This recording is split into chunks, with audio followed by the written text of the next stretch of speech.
Happening tomorrow, the coronation of King Charles III officially makes him Great Britain's top monarch. And it's been 7 decades since the last coronation. Queen Elizabeth II was crowned in 1952.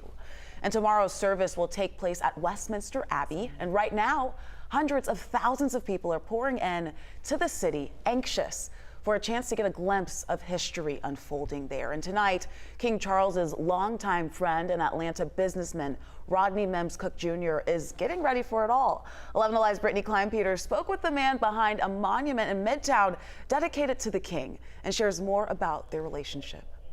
I spoke to Rodney just moments before he was headed to one of the many invitation-only black tie events to celebrate King Charles III, and he told me he's overwhelmed. He's just getting the opportunity to attend.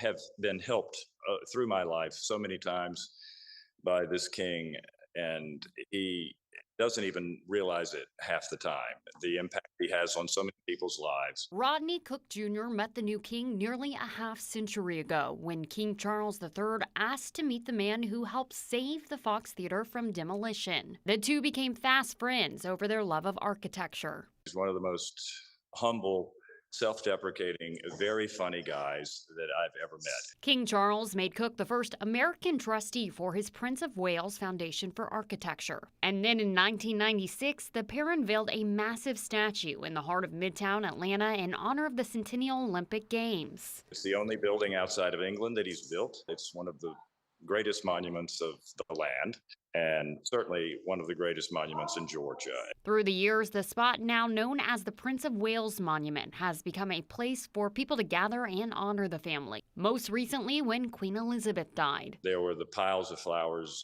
and Paddington bears and beautiful letters written to her and about her. And Cook says letters also piled up for Charles. Half of the letters were to him. The longtime colleague of the king says he's done a lot for him over the years and knows he still has a lot to do for Britain. He is going to be probably one of the greatest kings in English history.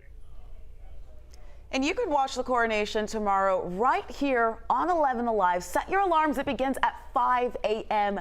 Savannah Guthrie and the NBC News team will be live from Buckingham Palace for on-the-ground coverage of the coronation.